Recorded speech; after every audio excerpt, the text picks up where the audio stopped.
place. Et secrétaire national du PSR, Parti socialiste pour le renouveau.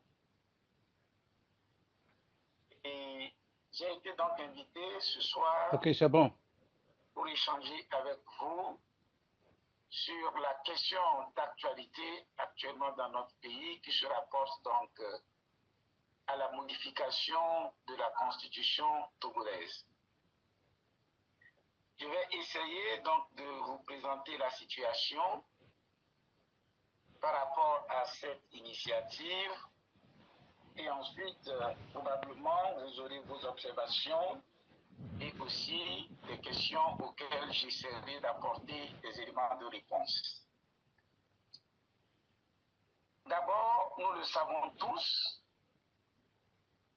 notre assemblée, l'assemblée qui a été élue dans des conditions que tous nous connaissons, son mandat est arrivé à son terme. Le mandat est arrivé à son terme en décembre dernier et à la surprise générale, au départ, on croyait que ce sont de simples rumeurs, mais finalement, ça se révèle que cette assemblée est actuellement en train de modifier la constitution togolaise.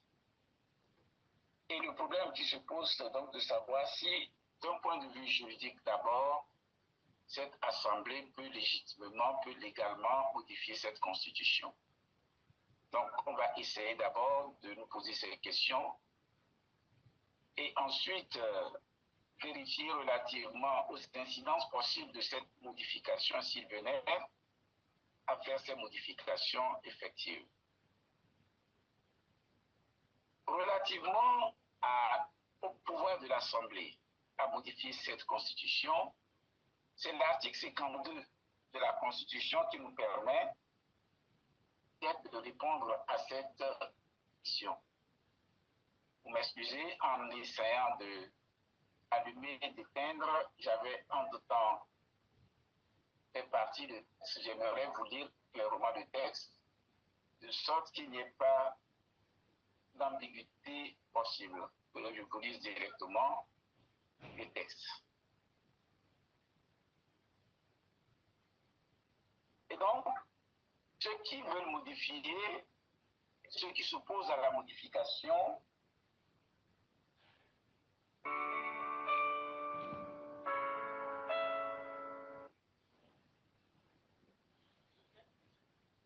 je cite, les membres de l'Assemblée nationale et du Sénat sortant, par fin de mandat ou dissolution, restent en fonction jusqu'à la prise de fonction effective de leurs successeurs.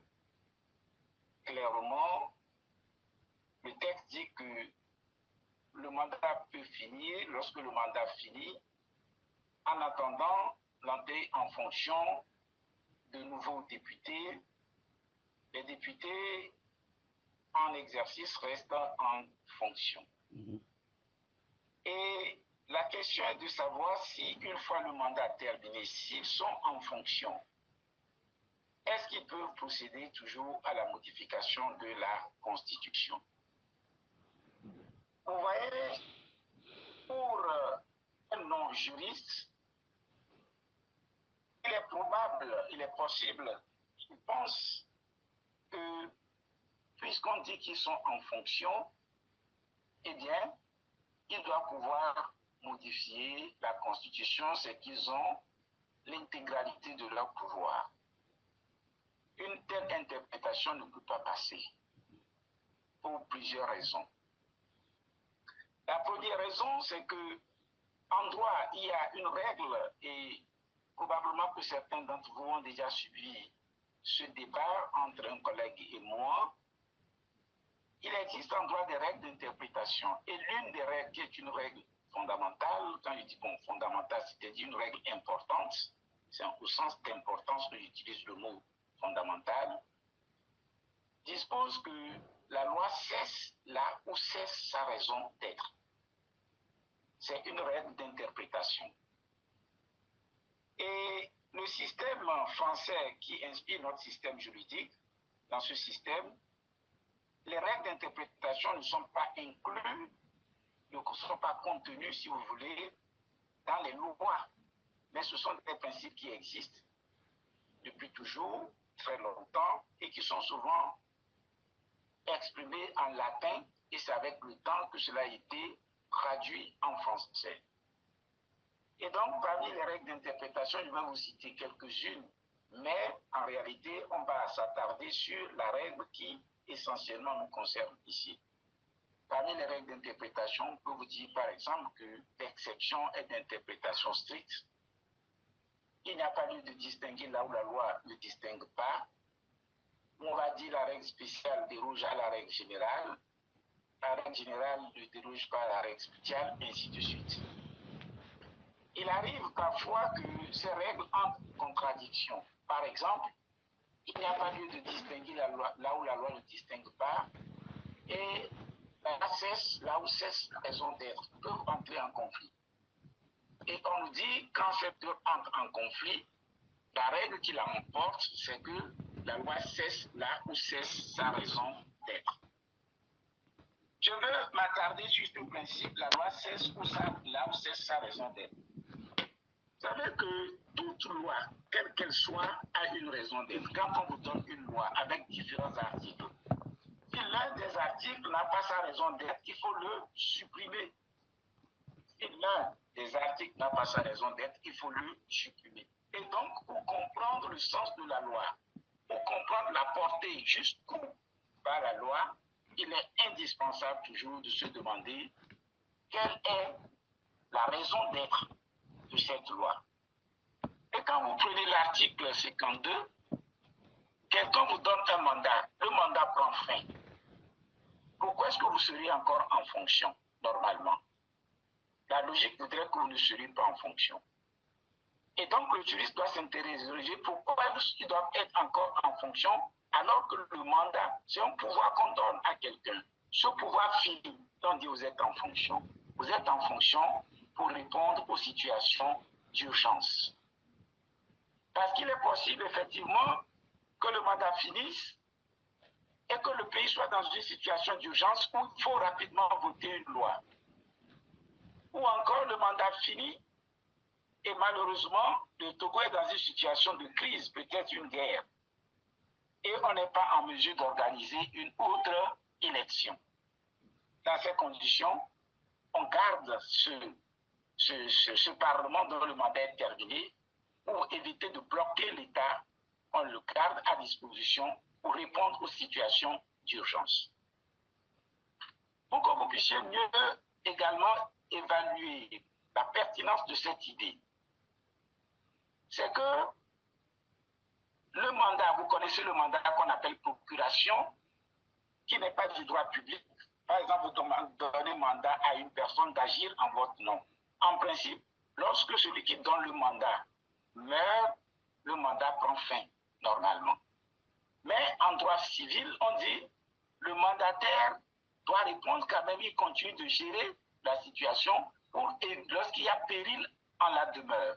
C'est-à-dire, s'il ne le fait pas, il est possible qu'il y ait des situations où que l'affaire subisse des conséquences néfastes. Donc, pour parer à ce qui est indispensable, pour parer à ce qu'on pourrait considérer comme urgent, il continue son mandat en attendant pour éviter que la situation ou bien qu'on ne crée un dommage irréversible. Donc ici, cette disposition vise donc normalement à faire face aux situations d'urgence. Et dans ces conditions, on va se demander si le Parlement actuel, c'est-à-dire la situation dans laquelle nous sommes, est-ce que nous sommes dans une situation d'impossibilité d'organiser les élections ou dans une situation d'urgence? Vous comprenez, vous êtes d'accord avec moi qu'on ne peut pas dire que la modification de notre constitution répond à une situation d'urgence. Et on ne peut pas non plus dire que nous sommes dans une situation d'impossibilité d'organiser les élections. Alors, puisque la loi cesse là où cesse sa raison d'être, la raison pour laquelle cet article a été édicté ne sont pas dans ce schéma. Et donc, on ne doit pas pouvoir modifier la Constitution. Vous voyez, je prends deux exemples. Un, sous forme d'hypothèse. L'autre, en tenant compte du projet qu'ils ont eux-mêmes proposé. D'abord, sous forme d'hypothèse. Imaginons un seul ensemble, et je le dis, j'interpelle les députés qui sont en train de le faire, et humblement également, j'interpelle le chef de l'État en lui posant cette question, à supposer que le Parlement togolais soit dissous, ou l'Assemblée nationale soit dissoute par le président de la République. Parce que la Constitution togolaise reconnaît au président le pouvoir de dissoudre le Parlement. Imaginez un seul instant que le président ait dissous le Parlement et que les députés disent, bon, en attendant l'organisation de nouvelles élections, nous allons modifier la Constitution. Est-ce que cela est imaginable? Je crois que le chef de l'État lui-même se sentira frustré que les députés le fassent parce qu'il dira votre mandat est fini. Nous sommes dans une situation similaire puisque c'est le même article 52 dernier alinéa qui dispose que les membres de l'Assemblée nationale, par fin de mandat ou de dissolution, restent en fonction. Ils ne restent plus en fonction avec la totalité de leurs compétences. Sinon, ce serait vraiment contre le bon sens qu'une assemblée qui vient d'être dissoute, alors qu'on n'est pas dans une situation de force majeure, se mette à modifier une constitution. Vous voyez donc, en faisant ce rapprochement, on comprend que la modification en cours, alors que le mandat a pris fin, est une situation d'illégalité, c'est contraire à la Constitution. Et je suis tenté même de dire qu'à la limite, les députés qui se livrent à cela font une provocation envers le peuple togolais. Et je vais donner un autre élément qui confirme ce que je dis. C'est par rapport à leur propre projet. Le projet qu'ils veulent introduire, le projet de modification de la Constitution qu'ils sont en train d'introduire, dans son article 39, dit ceci, puisque normalement c'est dans la modification en vue, le président de la République sera maintenant élu par les députés. Et l'article 39 dit que les députés ne peuvent pas élire le président une fois que l'Assemblée est dissoute, ou bien les députés ne peuvent pas élire le président lorsqu'ils sont à 3 mois de leur mandat. Il y a un article dans leur projet qui dit ça. Mais cela se comprend parce qu'une assemblée dissoute, même si elle est en fonction, n'a plus toutes les compétences. Et ils disent ça clairement qu'ils ne peuvent pas élire le président de la République. Deuxième élément, il dit lorsqu'il est à 3 mois, ils doivent élire le président de la République. Ils attendent la fin et c'est le nouveau Parlement qui élit le président. Ça se comprend parce que les députés qui sont presque à la fin de leur mandat, peut-être que ces députés, par leur représentativité, ne correspondent plus véritablement à l'opinion actuelle du peuple, des électeurs. S'ils élisent un président, on procède aux élections, on a une nouvelle majorité. Immédiatement, cela veut dire que cette majorité actuelle aurait certainement choisi notre président. Donc, les députés, vers la fin de leur mandat, on peut craindre que leur légitimité ne soit plus à son comble, en quelque sorte. Donc, on laisse que le nouveau Parlement procède aux élections. C'est justement pour cette raison qu'eux-mêmes, dans leur projet, ils ont prévu que lorsque le Parlement est dissous, ou bien lorsqu'ils sont presque à la fin de leur mandat, ils ne peuvent pas élire le président de la République. On ne peut pas comprendre dans ces conditions que ce Parlement, en fin de mandat, se mette à modifier la Constitution. Je sais, je donne aussi des arguments contre déjà ce que je dis. On peut dire que le nouveau texte dit clairement que lorsqu'ils sont en fin de mandat, ou bien lorsqu'ils sont dissous, ils ne peuvent pas élire le président, et que le texte actuel ne le dit pas. Tout juriste sait que la loi ne peut pas tout prévoir. Quoi qu'on fasse, ne peut jamais tout prévoir. C'est pour cela qu'il y a des règles d'interprétation. C'est pour cela qu'il y a des mécanismes d'articulation. Et l'une des règles ou l'un des mécanismes d'articulation, c'est la règle selon laquelle la loi cesse là où cesse sa raison d'être. En d'autres termes, toutes les fois qu'on veut appliquer un texte, qu'on veut interpréter un texte, la première question est de se demander quelle est la finalité de ce texte. Donc, sur ce point, voilà ce que je voulais d'abord vous dire, pour dire sur le principe même de la modification. Ils sont à la fin de leur mandat, ils ne peuvent pas le faire.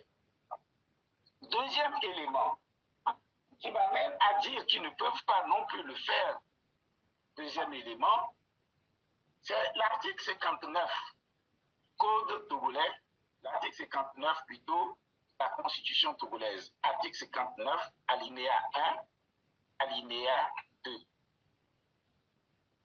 L'article 59 dispose que le président de la République est élu au suffrage universel, libre, direct, égal et secret pour un mandat de 5 ans renouvelable une fois. Et ensuite vient l'alinéa 2 qui précise cette disposition ne peut être modifiée que par voie référendaire. En d'autres termes, pour le constituant togolais, dès lors qu'on veut modifier le mode de suffrage de l'élection du président de la République, c'est-à-dire que actuellement c'est au suffrage universel, direct, et la prochaine fois, si on adopte leur texte, ce ne serait plus le cas, ce sont les députés qui le feront. Ensuite, on le dit égal et secret, le mandat est de 5 ans. Eh bien, dès lors qu'on veut toucher à ces dispositions, pour aller par référendum. Cela signifie que même si le mandat de nos députés n'était pas encore arrivé à son terme, même si le mandat des députés n'était pas encore arrivé à son terme, dès lors que le projet qu'ils sont en train d'introduire, dès lors que ce projet modifie le mode de l'élection du président de la République, modifie la durée de son mandat, nécessairement, il faut aller à un référendum. Donc, on ne peut pas procéder par une simple révision au niveau du Parlement. Et il faut reconnaître que la modification introduite, effectivement, change radicalement ces éléments, ce qui suppose qu'on doit aller à un référendum. La loi togolaise se rapportant donc à la Constitution plutôt sur les questions de révision, dispose que la révision peut se faire au 4/5e. On dit le projet ou la proposition de révision, article 144, est considéré comme adopté s'il est voté à la majorité des 4/5e des députés composant l'Assemblée nationale. Les juristes constitutionnalistes, je ne suis pas un juriste constitutionnaliste, c'est vrai, mais tout ce que j'ai développé déjà, ce sont les règles élémentaires que nous trouvons dans l'introduction à l'étude du droit. Et ces règles s'appliquent dans tous les domaines du droit, en tout cas tels que dans le système qui est le nôtre. Ce sont des règles d'interprétation qui s'appliquent à la Constitution, qui s'appliquent à la loi, qui s'appliquent au décret, à tout texte. Maintenant, quand on vient à la Constitution elle-même, les constitutionnalistes vous diront que ce qui est en train de se passer, même ceux qui soutiennent le projet le disent, ce n'est pas une révision de la Constitution. C'est une nouvelle Constitution, un changement total de la Constitution, où on passe dans un régime parlementaire. C'est une nouvelle Constitution, une autre Constitution. Dans ce cas aussi, c'est un argument en plus. Quand on veut écrire une nouvelle constitution, il faut recourir au pouvoir constituant originel, pas dérivé. Donc, en d'autres termes, il faut retourner au peuple. Et c'est-à-dire qu'il faut le faire par référendum. Quand vous vérifiez l'article 59 qui exige que lorsqu'on touche à l'article 59 alinéa, il faut retourner au référendum, est-ce que la Constitution en fait un élément clé de notre Constitution actuelle? C'est pour cela qu'il voudrait que lorsqu'on veut modifier cet article, on retourne à un référendum. Tout comme si on doit changer la Constitution, on va retourner au référendum. Imaginez un seul instant, je vous donne cet exemple de façon caricaturale. J'ai déjà dit ça ailleurs. On peut considérer l'article 59, alinéa 1 de la Constitution togolaise comme un droit. C'est un article de toute la Constitution comme un droit d'une personne. Et imaginons que la loi dise, si vous voulez couper le doigt d'une personne, vous devez demander l'autorisation du peuple. Si vous voulez couper le doigt d'une personne, vous demandez l'autorisation du peuple. À plus forte raison, si on veut tuer la personne, ici, introduire une nouvelle constitution, c'est comme si on tue la constitution actuelle. Et donc, en droit, c'est un raisonnement a fortiori ça. Si pour changer l'article 59, il faut retourner à un référendum, à plus forte raison, si on veut totalement dégager la constitution pour proposer une autre constitution. Donc, vous voyez, il y a beaucoup d'arguments qui militent en faveur de l'inconstitutionnalité de la démarche actuelle. Cette démarche est manifestement inconstitutionnelle. Et j'avais dit, je relève également qu'elle n'est pas légitime, puisque l'article 146 de la Constitution togolaise dispose que la légitimité toute légitimité vient de cette Constitution. Cela voudrait dire que dans les limites des pouvoirs qui sont reconnus aux différents organes. Or, la Constitution actuelle ne reconnaît pas le pouvoir de l'Assemblée nationale de réécrire une nouvelle Constitution, ni de changer l'article 59, à plus forte raison lorsque leur mandat est arrivé déjà à son terme.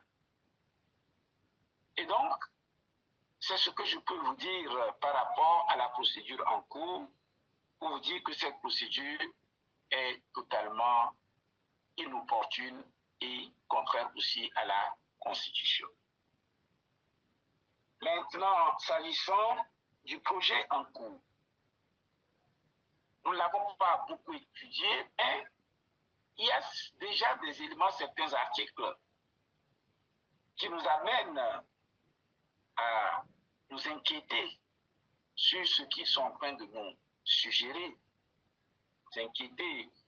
Je vous ai déjà dit que l'article 39, là, même si eux-mêmes comprennent le sens de cet article, ils ne devraient pas se reconnaître le pouvoir de modifier la Constitution en cours. Dans leur projet, le président de la République sera élu à l'Assemblée, par le Parlement, c'est-à-dire l'Assemblée nationale et le Sénat. Et il sera élu sans débat pour une durée de 5 ans. D'abord, un élément inquiétant. Dans le même projet, le président de la République nomme le tiers des membres du Sénat. C'est le président de la République qui nomme le tiers des membres du Sénat. Eh bien, et c'est le Sénat, ensemble avec le Parlement, ensemble plutôt avec l'Assemblée nationale, qui vont élire le président de la République. Eh bien, mes amis, qui d'entre nous a nommé des gens qui ne vont pas finalement voter pour lui, s'il faut l'élire comme président. Cela voudrait dire que le président, qui qu'il soit, a déjà le tiers du Sénat acquis à sa cause. On retire au peuple togolais le pouvoir de désigner son président. Clairement, c'est de cela qu'il s'agit. On dénie au peuple togolais le pouvoir de désigner son président. Et tout sera confisqué au niveau d'une assemblée ou bien d'un parlement dont la composition pose de réels problèmes. Et écoutez bien, on dit sans débat. Cette assemblée, bien sûr, Parlement ne fera même pas débat. Peu importe celui qu'on vous présentera ou les candidats, il n'y a pas de débat, de sorte qu'on puisse même s'interroger sur leur capacité, s'interroger sur leur bilan, s'interroger. Non, pas de débat. Il faut procéder aux élections. Ils sont en train de tuer la démocratie. En tout cas, sur ces éléments, pour nous, ils sont en train de tuer la démocratie. Si cela a pu se faire ailleurs, à chaque milieu ou à chaque peuple correspond ses réalités. Le Togo est aujourd'hui dans une situation telle que le débat me paraît nécessaire. Il faut discuter pour mieux appréhender les situations. Et donc, au fond, ce qu'il propose est gênant. Et si, à notre avis, on doit procéder à une modification de la Constitution, il faut un débat serein, qu'on échange, qu'on consulte, qu'on discute. Ce qu'ils sont en train de faire actuellement, c'est comme si c'était une sorte de discrimination. On exclut une grande partie du peuple dans ce processus. Et cela peut paraître d'autant plus injuste, inique, que tout le monde sait dans quelles conditions cette Assemblée nationale avait été élue. Et il faut forcément, je crois, revenir à de meilleurs sentiments. Nous le disons par rapport à ces députés qui introduisent ce projet, revenir à de meilleurs sentiments, qu'il y ait de réelles discussions de fond. S'il y a à modifier la Constitution, il faudrait améliorer ce qui est proposé et aussi, surtout, pouvoir le faire de façon consensuelle. Il ne faut pas ajouter des crises encore ou bien provoquer des occasions de crise. C'est la ligne que défend notre parti, le PSR, et raison pour laquelle nous sommes foncièrement contre ce qui est en cours actuellement dans notre pays. J'ai beaucoup parlé, et cher Samy, j'ai beaucoup parlé, mais je sais que vous avez des questions à poser qui me permettront peut-être de préciser un point de vue. J'espère que vous m'avez bien suivi. Et je vais vérifier, vous me donnez une minute, pour voir si on peut trouver une solution de sorte que, aux questions, je puisse mieux les écouter avec un second téléphone. À défaut, ce seraient des messages qui seront envoyés par WhatsApp ou bien ils seront des messages écrits. Infiniment, merci.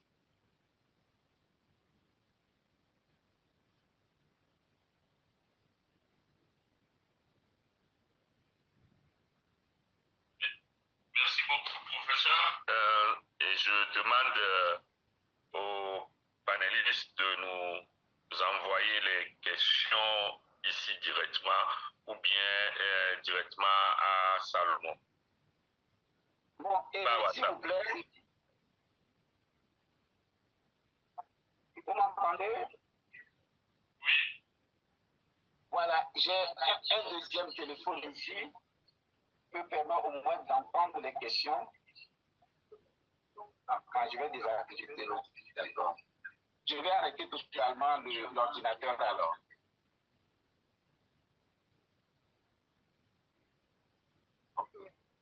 Je l'arrête, c'est ça, on arrête.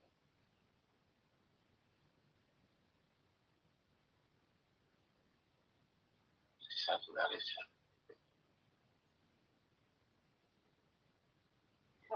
Voilà, donc,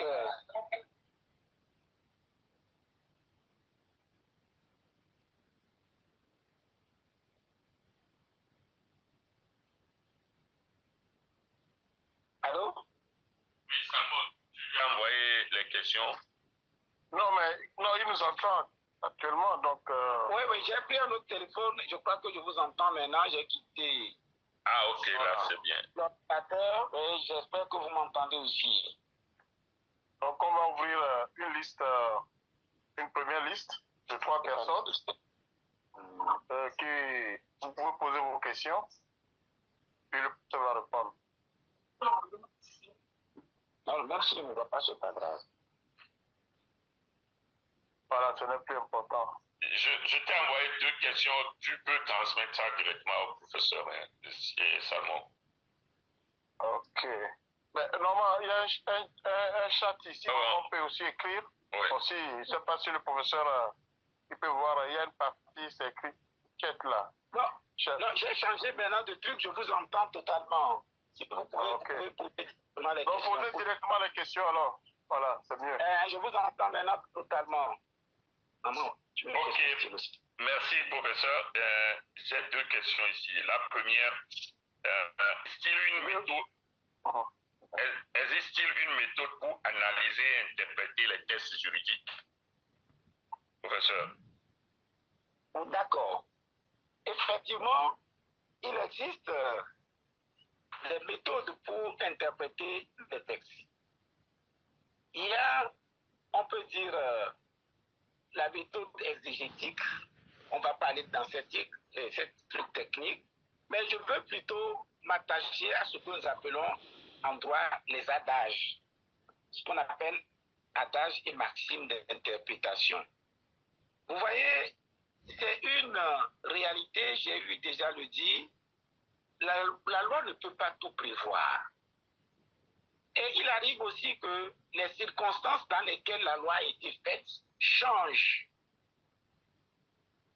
Si la loi ne peut pas tout prévoir, si les circonstances dans lesquelles la loi a été écrite changent, qu'est-ce qu'on fait?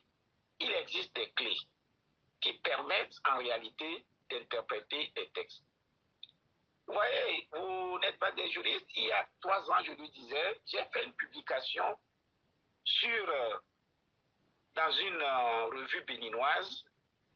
Le titre de l'article, c'était « À la recherche du sens des lois ». À la recherche du sens des lois, qui porte sur l'interprétation. C'est vrai, le droit, ce n'est pas la mathématique 1 plus 1 égale 2, mais il existe des règles d'interprétation admises par tous. Par exemple, quand je dis que la loi cesse là où cesse sa raison d'être, personne ne peut contester cette règle. Personne ne peut contester, c'est une règle qui existe. Pourquoi? Parce que, comme je vous le disais, la loi ne pouvant pas tout prévoir, il faut trouver des mécanismes pour suppléer au silence de la loi. Parfois, la loi va au-delà des prévisions. Et l'article dont je parle, si vous le lisez, vous verrez ouvertement que parfois, l'interprétation va violer la lettre clairement de la loi. Pourquoi? Parce que la lettre semble aller au-delà de la raison pour laquelle elle a été faite. Si la lettre va au-delà de la raison pour laquelle la loi est faite, on ne va pas l'appliquer pour ce qui est du surplus. C'est ce principe que je suis en train de rappeler ici. C'est un principe qui existe. Quand vous prenez les bouquins d'introduction à l'étude du droit, ça fait partie de la première matière que nous enseignons à nos étudiants à l'université. J'ai enseigné cette matière pendant longtemps. Jusqu'à l'année dernière même, je ne l'enseignais plus à la fac de droit, mais je l'enseignais à l'université de Cara. C'est certain qu'il existe des règles d'interprétation. Voilà. Je ne sais pas si vous m'avez suivi. Merci beaucoup, professeur. J'ai voulu juste savoir s'il existe une méthode commune qui ne prête pas à flanc à trop d'interprétations juridiques. Mais vous avez parfaitement répondu à ma question. Merci beaucoup. Merci beaucoup. On va laisser les autres aussi poser des questions. Oui. Il y a le camarade qui a demandé à poser une question. Oui, bonjour tout le monde. Bonjour. Je tenais avant tout à vous remercier d'avoir organisé cette réunion. Voilà, moi je suis à Paris et j'observe la situation sociopolitique au Togo depuis une dizaine, voire une quinzaine d'années. C'est un sujet qui m'intéresse beaucoup. Et j'avais une question pour le professeur. D'abord, pour le féliciter de cette explication technique qui est très importante. Mais la question que je me pose, est-ce qu'on attendait à ce que ce gouvernement, cette dictature, fasse des choses qui soient, un, légitimes, deux, constitutionnelles et légales? Je veux dire par là que de toute façon, c'est pas vraiment étonnant. Tout ce que vous avez expliqué, c'est clair, comme de l'eau de roche, mais on ne pouvait pas s'attendre à autre chose de leur part. Maintenant, il est clair pour moi que ce régime, par ce biais, va installer un pouvoir de Gnassingbé Faure à vie. C'est l'objectif. Et c'est ça qui est derrière ça. Donc à partir de là, ils peuvent dire tout ce qu'ils veulent, c'est anticonstitutionnel, c'est illégal, c'est illégitime, mais nous savons que ce régime est illégitime, donc illégal. La question qui se pose maintenant, et je vous la pose, monsieur le professeur, vous qui êtes aussi à la tête d'un parti politique, quelle est la réponse politique? Que faut-il faire pour empêcher cela? Nous avons tous bien compris qu'ils vont essayer de faire passer ça parce qu'ils ont, même si c'est illégal, hein, évidemment, ils n'ont pas le pouvoir de le faire, mais enfin, ils pourront le faire et ils pourront toujours dire qu'ils auront le quantum nécessaire pour le faire avant les prochaines élections législatives. Donc ils peuvent faire ce qu'ils veulent, que ce soit illégal, illégitime, tout le monde le sait, la sous-région le sait, la CEDEAO le sait, et les communautés internationales européennes et autres le savent, tout le monde le sait, ça n'a jamais empêché quoi que ce soit. Donc la question maintenant qui est pratique, après cet exposé juridique qui est clair comme de l'eau de roche, et vous qui êtes président d'un parti politique, quelle est la solution politique à cela, sachant que il est fort possible que jeudi prochain, il fasse passer cette disposition et ce changement de régime. Qui pour moi, enfin, je veux dire, si on se met à la place, puisqu'on faut toujours avoir de l'empathie, c'est-à-dire comprendre la personne qui agit comme ça, donc on se met à leur place. De leur point de vue, c'est tout bénéfice. Même si on sait que c'est illégal, c'est tout bénéfice. Pourquoi? Parce que il me semble que, un, ça leur fait une élection à truquer en moins. La principale, c'est la présidentielle.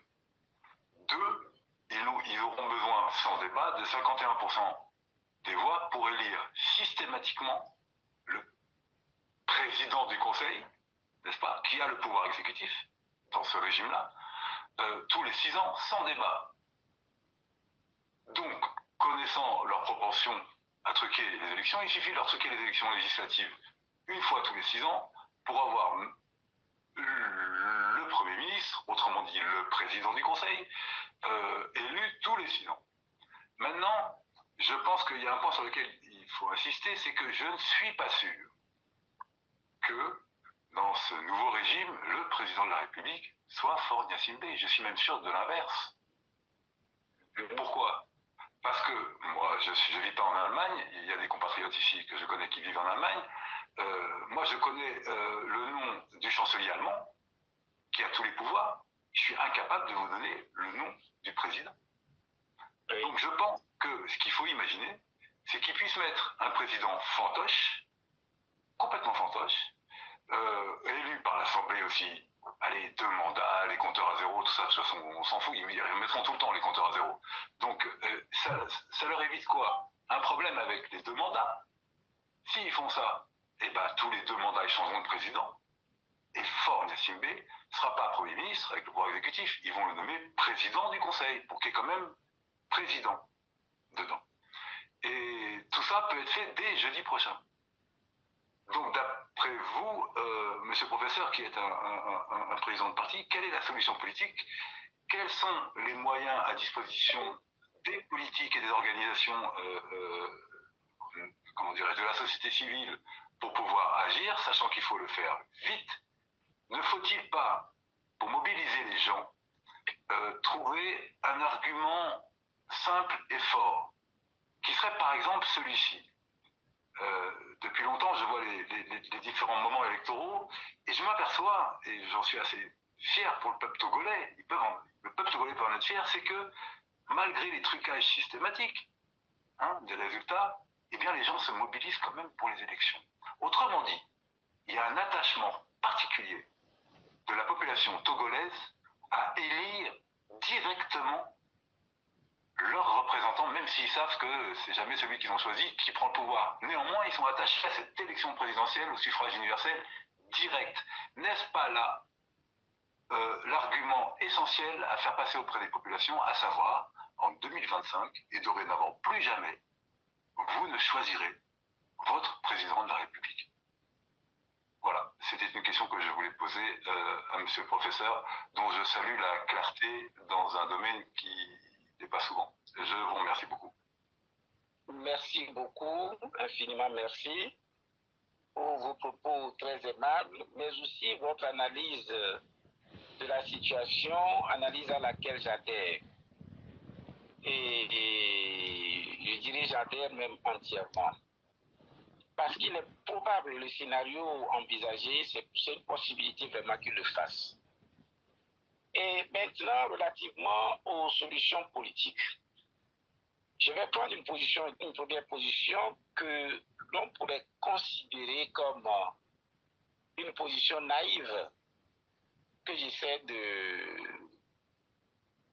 je veux y croire, une solution naïve. Elle consiste à dire que nous sommes dans le cadre d'une proposition et non d'un projet. Cela voudrait dire que ça n'émane pas du pouvoir exécutif, mais ça émane des députés comme ils nous l'ont dit. Et dans ce cas, c'est de mettre le chef de l'État face à ses responsabilités en lui disant, s'il n'adhère pas à ce projet, il a les moyens d'y mettre fin. Et je n'exclus pas, et dans mes interventions ici, j'ai eu à le dire ouvertement, parce que s'ils font cette modification, je ne peux pas dire que ça ne passera pas ou ça passera, mais est-il qu'il y aura des mouvements dans notre pays? Il y aura de sérieux mouvements, et on le sait, quand il y a des manifestations autour, peu importe l'issue, c'est que on risque encore d'avoir des victimes. Nous n'avons plus besoin vraiment de cette situation. Il faut éviter cette crise. Et il en a, c'est lui qui a le moyen de l'éviter. De sorte que, puisque tout le monde semble être convaincu que c'est lui qui en est à l'origine, je préfère penser que ce sont les députés et l'appeler à intervenir. Donc, c'est la première hypothèse. Deuxième hypothèse, est-ce qu'il est possible véritablement que des mouvements les amènent, les contraignent en quelque sorte à ne pas faire passer ça d'ici jeudi? De toute façon, s'il faut le faire, cela voudrait dire que ce sont des troubles. Forcément, le temps de demander, d'introduire des demandes d'informations pour les manifestations, etc. Et ils diront non, ou peut-être même s'ils acceptent, les questions de délai sont telles que soit on ne respecte aucune procédure, et ce sont des affrontements, ce que je ne souhaite pas, ou on veut respecter la procédure et le délai est passé. Mais de toute façon, même s'ils le font passer, le Togo, le pays, va traverser des zones de turbulence réelles. Même si c'est après les élections et législatives qui s'annoncent, le Togo va traverser des périodes de turbulence. Les formations politiques, les organisations de la société civile, il y a des concertations qui se font peut-être actuellement par bloc ou par affinité. Il faudrait forcément transcender cela. Et le travail d'explication en cours actuellement, je reviens à ce que vous avez dit, c'est d'expliquer au peuple que on va dans une situation dans laquelle le peuple n'aura plus à choisir ses dirigeants. C'est clair, c'est vers la solution à laquelle ils nous conduisent.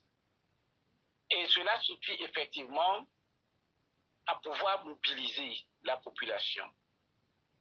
Mais vous savez, on peut mobiliser la population, on va manifester, ils vont quand même modifier.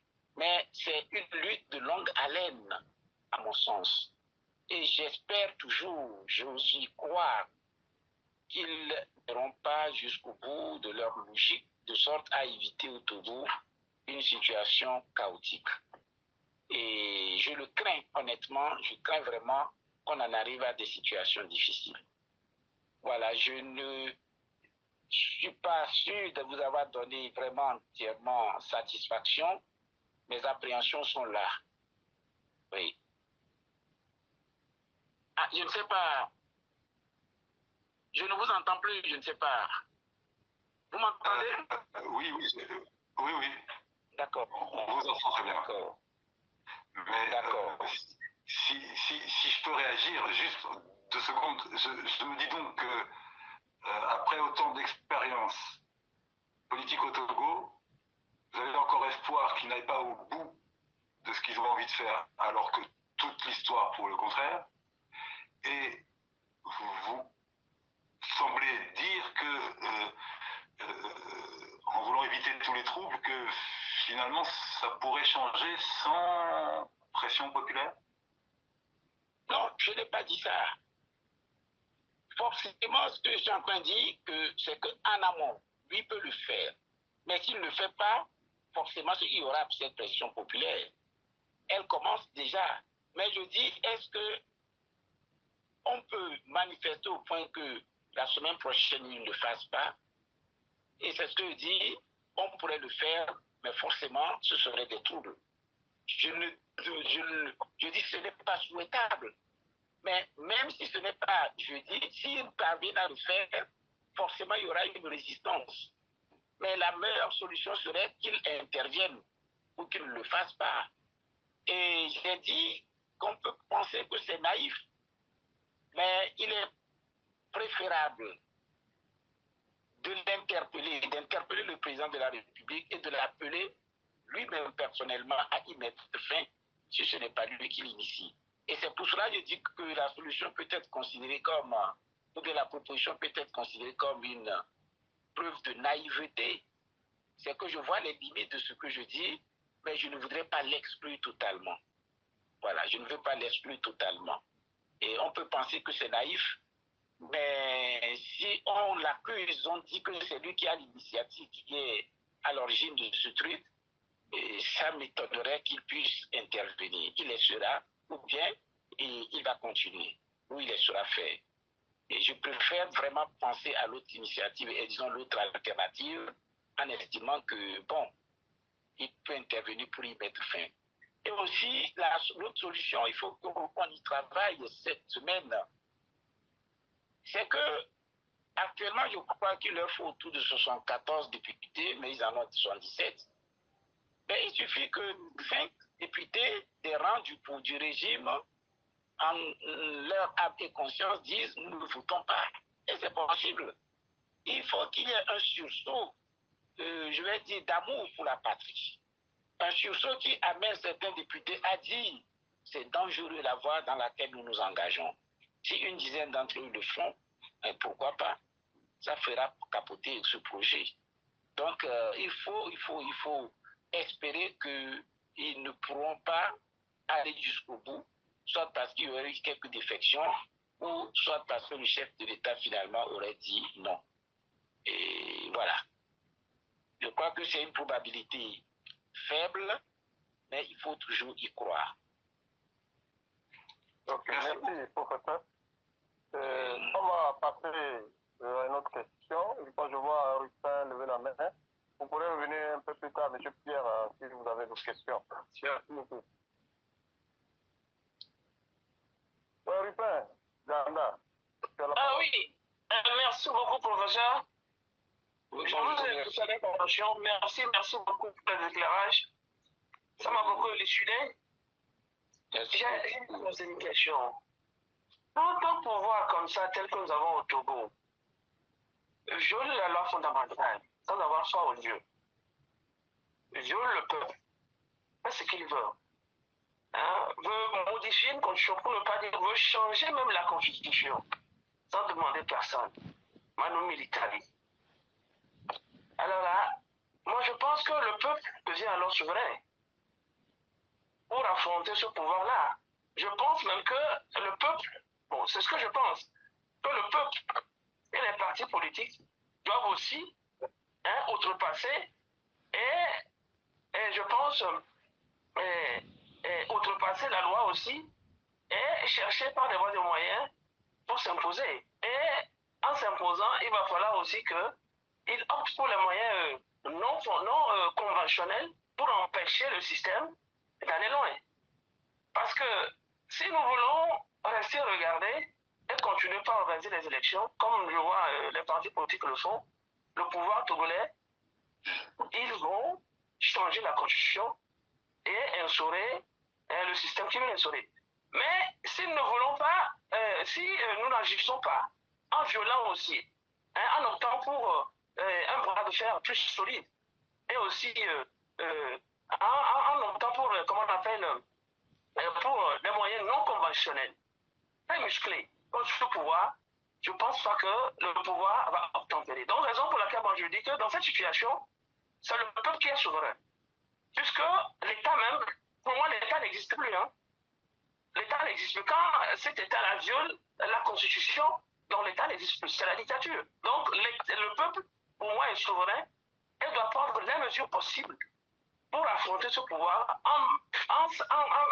aussi en s'octroyant des méthodes aussi non conventionnelles pour affronter ce pouvoir. C'est ce que je pense. Au lieu que nos partis politiques s'acharnent maintenant à organiser des élections qui ne vont rien donner. Moi, c'est mon point de vue. Je ne sais pas ce que la loi dit, parce que pour moi, actuellement, étant donné que ce pouvoir-là ne respecte pas la loi, il viole la Constitution, donc pour moi, le peuple doit être souverain et prendre sa responsabilité. Je ne sais pas ce que vous pensez de ça. D'accord. Le peuple est souverain, ça, il n'y a pas de doute possible sur cette question. Et le pouvoir appartient au peuple. Et opter pour des moyens non conventionnels, et ça, c'est, je crois, à chacun de pouvoir prendre cette option, de pouvoir réfléchir sur cette option. Parce que quand on dit voie non conventionnelle, encore faut-il qu'il y ait l'équilibre de ces moyens, de ces voies non conventionnelles. Encore faut-il que le peuple puisse suffisamment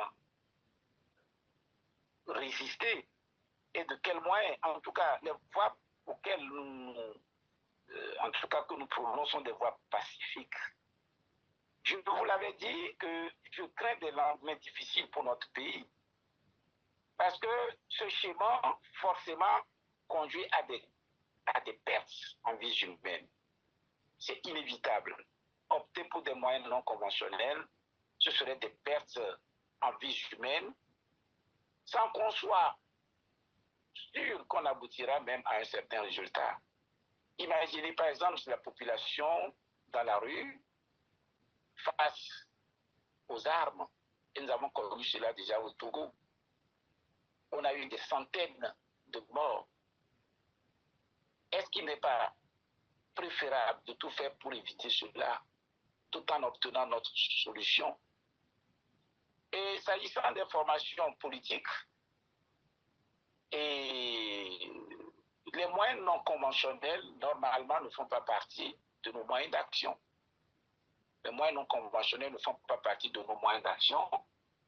Vous comprenez donc que, à ma qualité d'homme, d'acteur politique, que je ne puisse pas prôner ces voies non conventionnelles.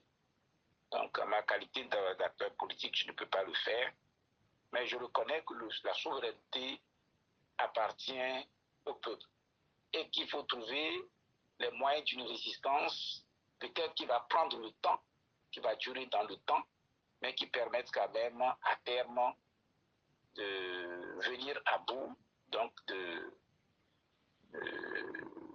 cette violation de la Constitution togolaise. Voilà.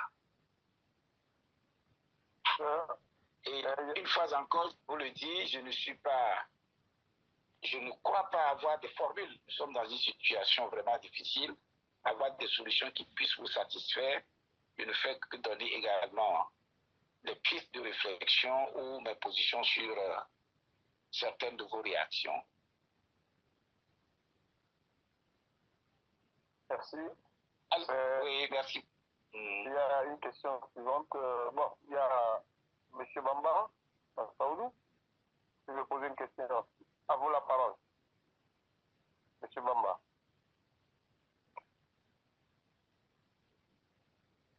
Votre micro. Allô? Monsieur Bamba? Oui, je viens. Voilà. Bonsoir, chers compatriotes, chers frères. Bonsoir, professeur.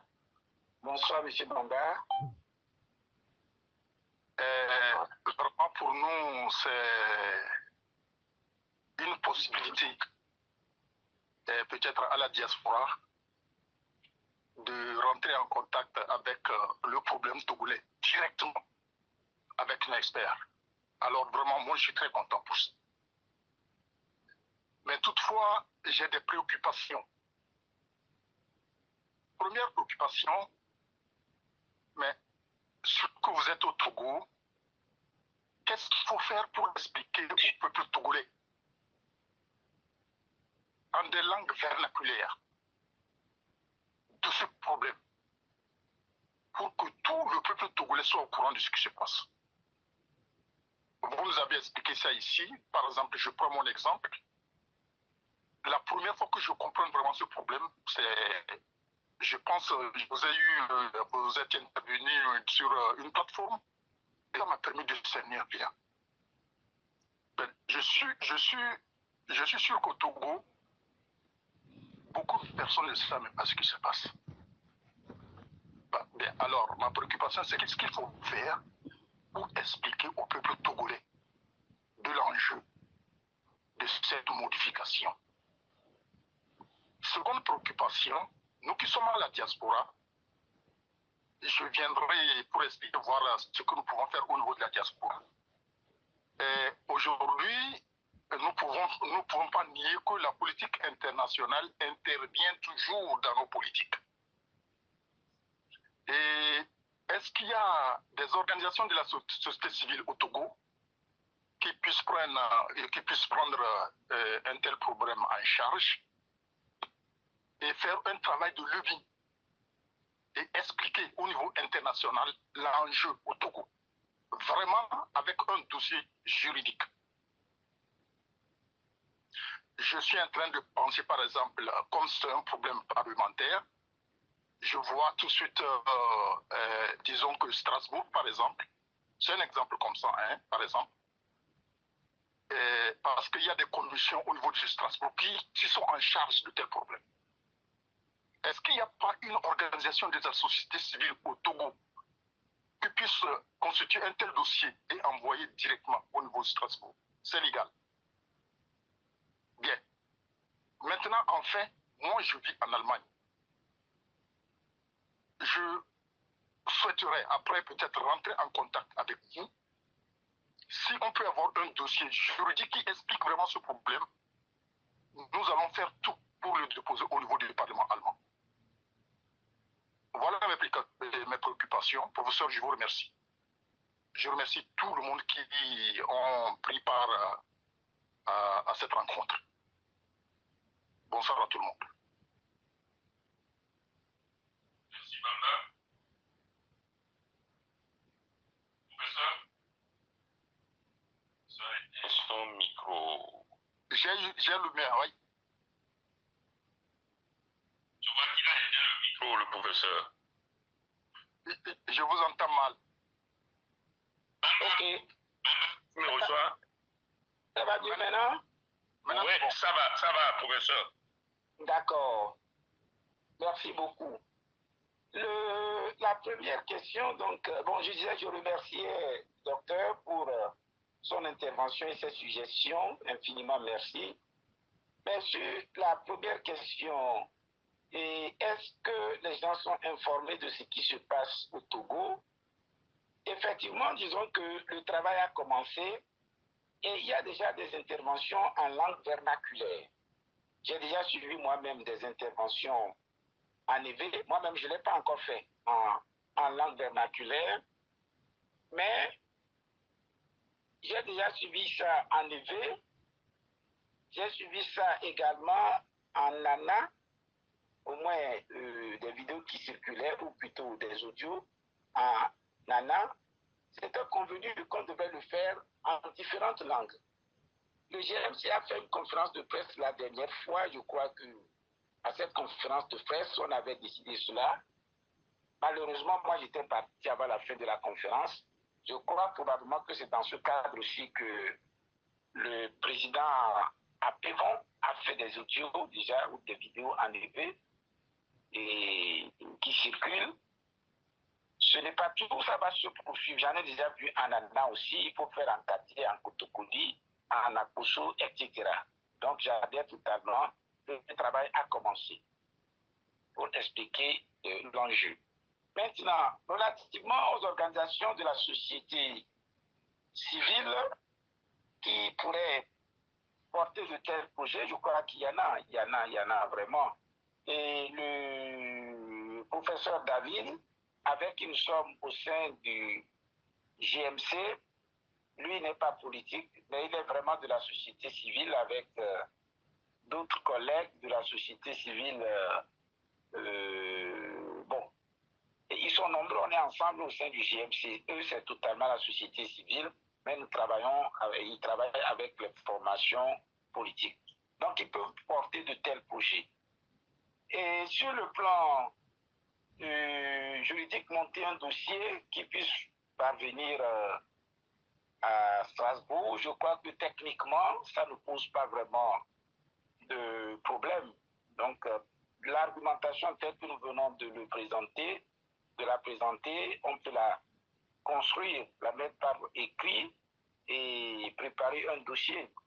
Mais une fois encore, malgré ou bien avec l'intervention même sur le plan international, nous devons peut-être être conscients que c'est de la mobilisation peut-être à l'intérieur que pourrait venir notre victoire. Elle sera peut-être difficile, peut-être qu'elle prendra du temps, mais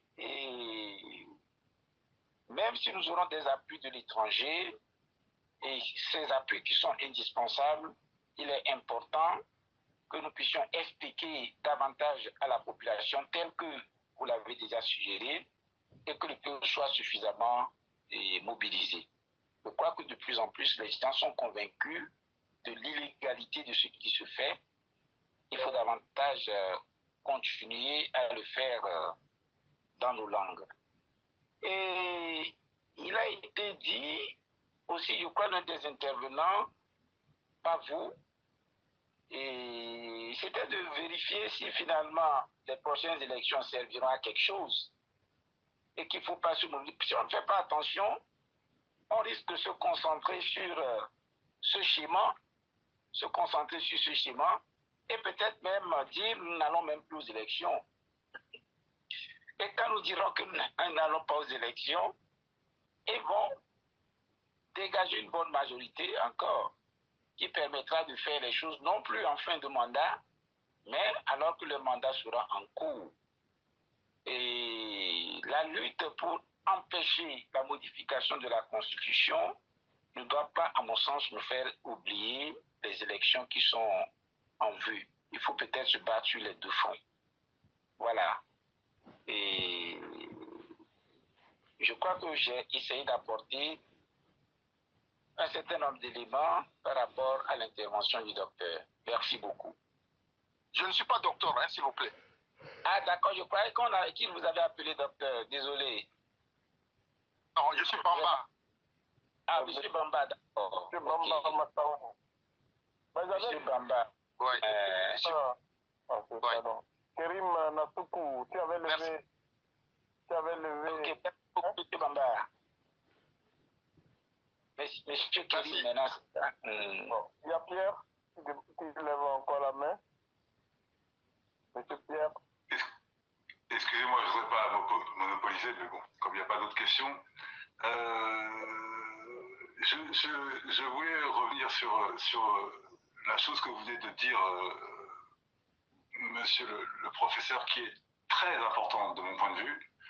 C'est qu'effectivement, moi qui ne suis pas participationniste, n'est-ce pas, à ces élections, là pour le coup, si les élections sont organisées alors qu'ils n'ont pas fait encore passer leur projet, pour le coup, il faut se mobiliser pour les empêcher d'avoir ce quantum nécessaire à cette modification. Là, il n'y aura pas le choix, c'est clair. Pourtant, je ne suis pas pour la participation forcément, mais là, pour le coup, il faut inverser le rapport de force. Et ensuite, je voulais revenir sur l'intervention de M. Ruffin, Ganda, en posant une question, cher professeur.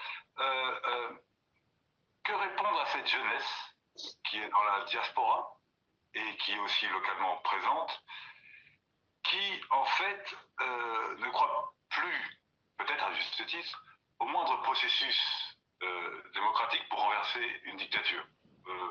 D'ailleurs, ça ne s'est jamais vu dans le monde, à part la révolution des Aïeux au Portugal.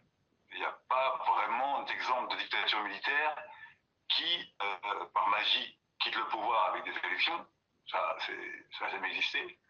Et j'irai même plus loin, aucune dictature n'a lâché le pouvoir sans une pression populaire. Et c'était pour revenir sur l'expression des moyens non orthodoxes.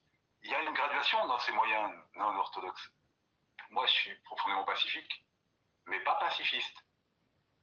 Ça veut dire que je ne suis pas Jésus, quoi. Si on me met une gifle sur la joue droite, je réponds. Et je me souviens, au tout début de mon intérêt pour la situation sociopolitique au Togo, j'étais impressionné par les manifestations et par les manifestants qui se faisaient battre sans réagir. Ça, c'est quelque chose qui m'a vraiment choqué. Pour revenir aux graduations,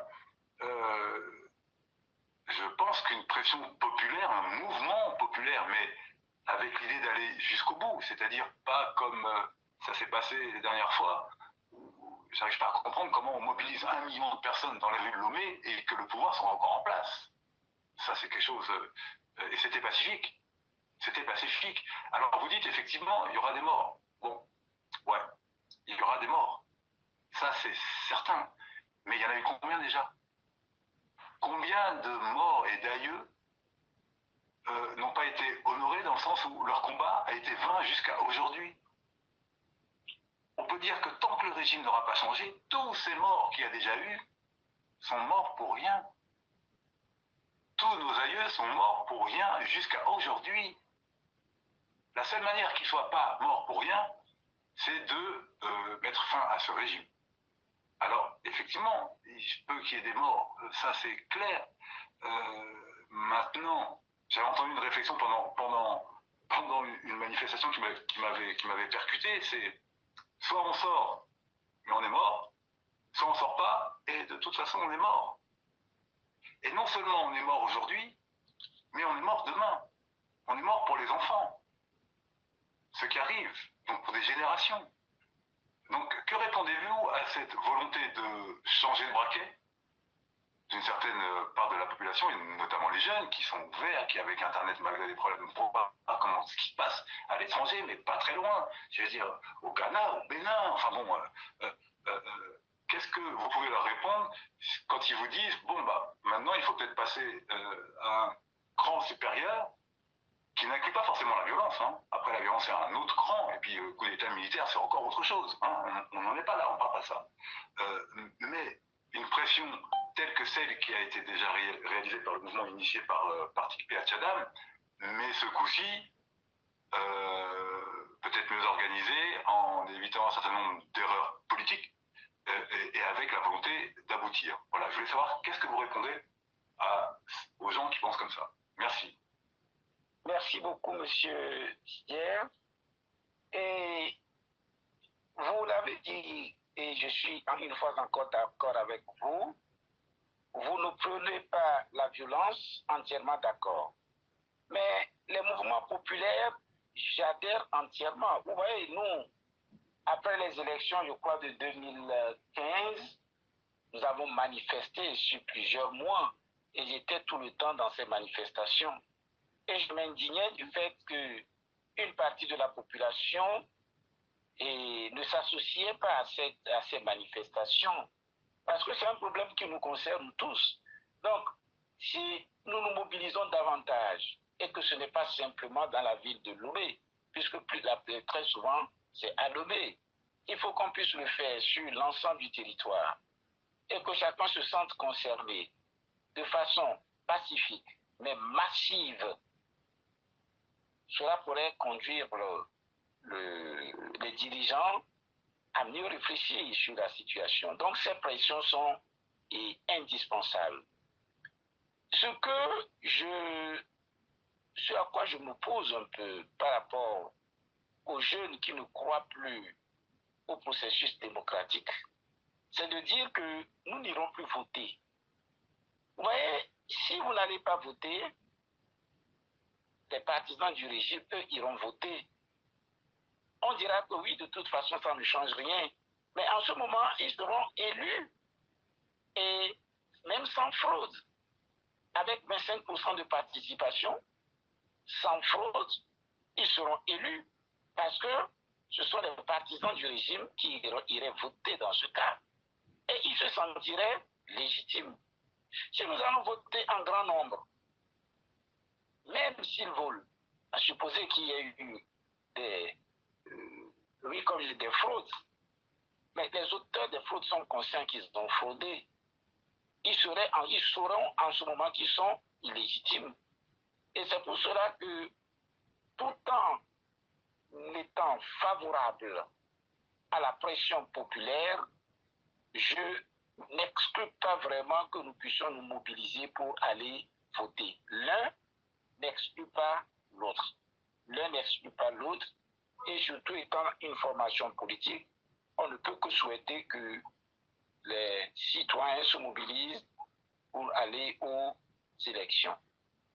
Oui, mais vous dites, excusez-moi, vous dites qu'ils ne se sentiraient pas légitimes, mais de toute façon, ils ne se sentent pas légitimes, ils ne sont pas bêtes, ils se sentent, dès maintenant, ils ne se sentent pas légitimes, à aucun moment, ils ne se sentent, enfin, vous voyez ce que je veux dire, il n'y a pas de, là, de toute façon, ils ne se sentent pas légitimes, qu'on aille voter ou qu'on n'aille pas voter, ils ne se sentent pas légitimes. Ils le savent. Si finalement, on ne va pas voter, et qu'eux, ils vont voter, eh bien, sans avoir fraudé, ils seront élus. Ce qui n'est pas une bonne chose. Oui, d'accord, mais quand vous dites, par exemple, les jeunes ne croient pas à la démocratie, c'est au contraire. Au contraire, me semble-t-il, professeur. Ils veulent la démocratie. Ils ne croient pas en cette démocrature. Ce n'est pas du tout la même chose. Ça rejoint, enfin bon, on pourrait parler de ces néo-panafricains qui d'un seul coup, parce que la démocratie est un concept de blanc, ça ne serait pas adapté à l'Afrique et que finalement l'Afrique, avec un pouvoir fort, ça irait très bien. Mais attendez, ça c'est pas du tout. Vous voyez ce que je veux dire? Non. Les jeunes, s'ils veulent plus voter, c'est qu'ils veulent plus de cette dictature. Mais ils réclament la démocratie, la vraie démocratie. Alors, on nous ferait croire maintenant que la démocratie, ça marche pas. Mais attendez, elle n'a jamais existé. Tous les votes sont volés. C'est pas ça la démocratie. C'est un respect des pouvoirs, des contre-pouvoirs, le respect des votes. Ça, c'est la vraie démocratie. Alors, on nous fait croire que c'est la démocratie. Alors, soi-disant, non, au contraire, moi je pense qu'ils veulent la démocratie, ces jeunes-là. Mais ça serait bien que c'est pas du tout un régime démocratique. Donc pourquoi? Qu'est-ce que vous leur répondez s'ils disent, en votant pour un régime dictatorial, ou organisé par un régime dictatorial, bah, finalement, je fais l'inverse de ce que je veux faire. Je cautionne le régime.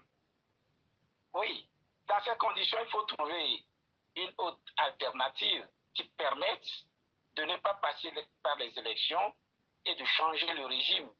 Et comme je le dis, cette alternative pourrait être la mobilisation populaire, ce que nous faisons, nous avons toujours fait et nous essayons de faire. Mais au-delà, pour l'instant, étant une formation politique, vous l'avez dit vous-même, nous ne pourrons pas suggérer autre chose. Je crois que nous parlons le même langage en définitive. Je ne peux pas leur dire, mobilisez-vous, cherchez les armes. Ce n'est pas de ma logique. Ce que je veux dire, mobilisons-nous, faisons une pression populaire, d'accord. Mais je dis, cela n'exclut pas que nous puissions aussi aller voter. Et qui sait, si en allant voter, ces fraudes peuvent être des occasions de contestation et qui pourraient peut-être amener un changement. Voilà, ce que je veux dire, c'est que dire nous n'allons pas voter sans avoir une autre alternative qui s'inscrive dans la légalité, qui nous permette d'obtenir le résultat, c'est ce à quoi je m'oppose. Sinon, je ne dis pas vraiment qu'il ne faut pas trouver d'autres voies. Mais je me situe une fois encore, en tout cas en ce qui me concerne, dans la légalité. Voilà. Merci. Oui, Pierre. je voulais juste dire que pour aller dans votre sens, et ça peut vous donner un argument qui me semble intéressant et que je reprendrai à mon compte, c'est que le changement qui a eu lieu dans la dynastie Bongo a eu lieu après une élection. Après une énième élection volée. Et c'est pour ça qu'ils ne veulent pas aller aux élections en 2025, parce que suite à cette expérience-là, je pense qu'ils se sont dit, une énième élection présidentielle volée au Togo en 2025, ça ne passera pas. Et c'est pour ça qu'ils ont eu cette réflexion très tardivement. Voilà, je m'arrête. Merci beaucoup. Merci beaucoup.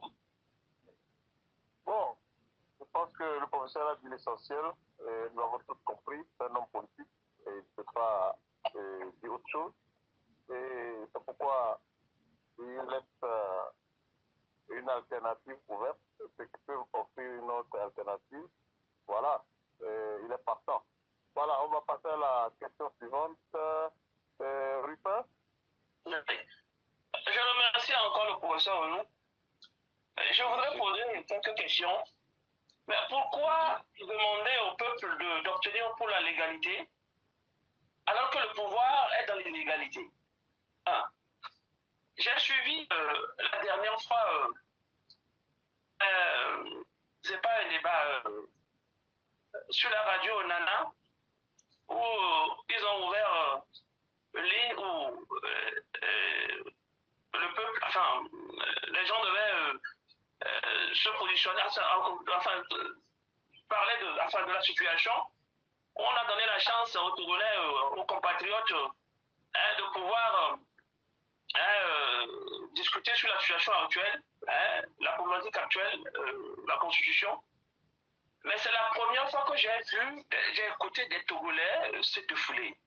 J'ai été surpris que de jeunes Togolais en avaient ras-le-bol et ils n'ont pas eu foi aux yeux de dire clairement ce qu'ils pensent. Et c'est la première fois que je me suis dit que voilà, depuis 2017, que j'ai écouté de jeunes Togolais qui étaient fatigués du pouvoir et qui s'étaient vraiment exposés, disant qu'ils en ont marre. Moi, je voudrais que la classe politique de l'opposition tienne un langage clair, agressif, révolutionnaire, comme au football. Parce que nous ne pouvons pas chasser un système dictatorial en passant par les yeux. Nous le savons. Quand le professeur dit que si nous n'allons pas aux élections, eux, ils iront aux élections et leur, comment on appelle, candidat, enfin leur, comment on appelle, électorat va voter pour eux. Mais ils n'ont pas d'électorat.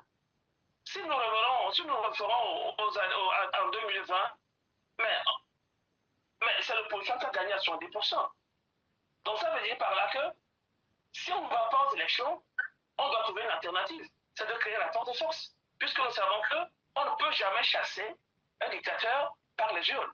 Mais pourquoi ne pas tenir un langage très clair, très agressif, très révolutionnaire pour sensibiliser les gens et créer un rapport de force pour se lancer dans cette procédure, dans ce processus, au lieu de chercher à perdre du temps à aller aux élections que nous n'allons pas gagner puisque le pouvoir a déjà barricadé tout, le pouvoir a déjà mascaradé tout pour gagner et se disant que si nous allons aux élections, qu'on nous vole, alors là, nous en ferons de ces élections une révolution électorale.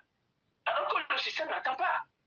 Donc moi, je pense que quand le système est dans l'égalité, il faut aussi opter pour l'égalité. Ou soit tenir un langage offensif pour sensibiliser les gens, parce que c'est ce que le peuple veut écouter. Si le peuple écoute le langage offensif, révolutionnaire, le peuple va s'adhérer. Alors, mais si nous sommes là en train de jouer à la politique politicienne, disant que non, nous ne voulons pas prôner comment on appelle, nous ne voulons pas prôner, comment on appelle, la force, nous ne voulons pas prôner la brutalité, nous voulons prôner, mais ça ne peut pas marcher. Nous devons définir les choses que ce pouvoir est un pouvoir dictatorial. Pour le chasser, il faut aussi un rapport de force plus ou moins égal au rapport de force de ce pouvoir. Et ceci, c'est nous qui devons le développer avec comment on appelle le peuple. Donc, dire que on ne peut pas aller dans l'égalité, dire qu'on doit aller aux élections dans cette condition, moi je pense que c'est vraiment c'est une fuite en avant. Merci beaucoup, monsieur Ruffin. Et je crois que c'est votre avis. Je respecte votre avis. Mais il faut savoir que les difficultés du terrain sont autres par rapport à ce que vous dites. Rapport égal, sinon c'est une fuite en avant. Donc, tout dépend de ce qu'on met dans rapport égal. Moi, je suis sur le terrain, j'ai souvent manifesté. Quand il y a des blessés parmi nous, je sais les difficultés auxquelles nous sommes confrontés. Quand vous êtes même nus face aux gens avec des grenades, avec des bâtons, parfois avec des fusils, je sais ce que ça veut dire concrètement. Et combien de jours ces jeunes peuvent tenir? Je sais de quoi il s'agit. Et les jeunes qui parviennent à tenir pendant 2 heures, 3 heures, 4 heures, ou un jour, 2 jours, je sais également comment ça se passe. Et peut-être que vous ne serez pas de même avis que moi. Je respecte votre avis. Il faut avoir les moyens de sa politique aussi. Je vais vous dire des choses, non pas que j'expose nos difficultés. Imaginez que dans le C14, lorsque nous étions ici, dans le cadre de nos manifestations, pour contribuer financièrement, je vous parle avec une sincérité absolue. Il m'arrivait d'aller emprunter des sous pour contribuer au nom de mon parti politique. Parce que les partis politiques devaient contribuer à la liste, à la lutte. Je vous le dis en toute sincérité. Il m'arrivait d'aller emprunter des sous pour contribuer au nom de ma formation politique à cette lutte au sein de la C14. On le fera pendant combien de temps? De quels moyens véritablement disposons-nous? On va parler de mobiliser les gens. Mais si les gens ne se mobilisent pas jusqu'à une certaine hauteur, je dis souvent que c'est comme si vous traitez une maladie parfois avec le produit adapté, mais à des doses insuffisantes pour pouvoir guérir le mal. Parfois, nous sommes face à ces situations. On peut manifester suffisamment à l'obé. Est-il possible que des mouvements spontanés comme ça, sur l'ensemble du territoire, puissent commencer? Mais il faut peut-être y travailler. Mais il faut savoir comment mobiliser les gens avec un langage agressif, comme vous le dites, en restant dans la légalité. Sinon, vous allez en prison. C'est évident. Les lois sont là. On vous traduit devant les tribunaux. Vous allez en prison. C'est du fond de votre prison peut-être que vous allez continuer la lutte. Et puisque il ne faut pas forcément agir pour aller en prison, même certains propos sont suffisants pour envoyer les gens en prison. Et je vous le dis, vous pourriez me comprendre aussi, je suis un acteur politique. Si j'opte pour d'autres méthodes en dehors des moyens légaux, je cesserai l'action politique en tant qu'acteur politique. Je ne dirai rien et peut-être j'irai me préparer pour ces moyens. Encore faut-il, pour ces voies, encore faut-il que vous ayez les moyens, même matériels, pour le faire. Et donc, pour l'instant, je ne suis pas dans cette logique. Si certains sont en mesure de le faire, à chacun à son âme et conscience de prendre les décisions. Voilà ce que je peux vous dire sur cette question. Merci beaucoup. Léo, tu veux poser une question, non? Oui, je vais poser une question. Professeur, vous venez de nous dire qu'il y a des audios en vernaculaire qui circulent et qu'il y a des appels de mobilisation des forces démocratiques. Maintenant, comment capitaliser tous ces appels-là? Comment est-ce que les partis politiques, la société civile, les syndicats, tout le peuple togolais se prépare pour capitaliser ces appels-là et faire barrage à ce coup d'État constitutionnel qui est en téléchargement? Voilà. Je crois que la voie dont nous disposons, c'est de nous réunir pour les manifestations politiques. la rue est un mode d'expression. Certains pensent que la démocratie, ce n'est pas dans la rue. Et le pouvoir appartenant au peuple, je crois que les manifestations dans les rues sont un mode d'expression. Et donc, le préparer, comme je le dis, avoir les moyens nécessaires pour le préparer sur l'ensemble du territoire, tout en espérant qu'une fois encore, on n'en arrivera pas là. Mais attention, à vouloir peut-être dès à présent se concentrer sur ça, on peut aussi totalement oublier les élections. Et s'ils parviennent à organiser les élections sans nous, eh bien, je vous le dis, c'est d'autres problèmes que nous sommes encore en train de préparer. Je sais que cette lutte sera une longue, je l'ai dit, une lutte de longue haleine. Ça va se poursuivre jusqu'à quand je ne saurais vous le dire. Mais mon espérance, c'est que il faut mettre fin. S'ils changent cette constitution-là, il faut tout faire pour que cette constitution ne puisse pas être appliquée dans notre pays. S'ils modifient, il faut tout faire pour que la constitution ne puisse pas s'appliquer parce qu'elle aurait été faite dans une illégalité totale. Voilà. Et j'ai dit, au sein du GMC, nous avons fait une conférence, et c'est suite à cela, les vidéos partent dans les autres langues. Il existe plusieurs pôles de l'opposition. Il faut qu'on se mette ensemble pour mieux organiser cette résistance.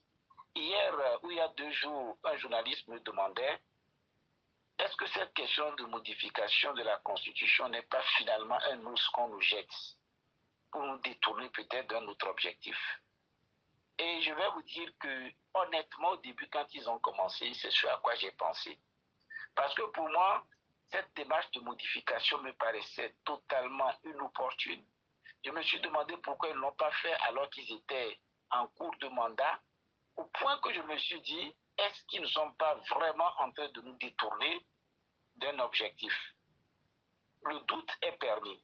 Le doute est permis, c'est parce qu'ils ont persévéré dans cette voie que finalement, je me suis dit, peut-être qu'ils veulent effectivement modifier cette constitution. Donc, c'est de travailler de concert avec toutes les autres formations politiques. Aujourd'hui, il y a JMC qui constitue un pôle, il y a DMP, et malgré les divergences d'alors, il faut qu'on puisse se retrouver. Il y a l'ANC et le mouvement, en tout cas la société civile également.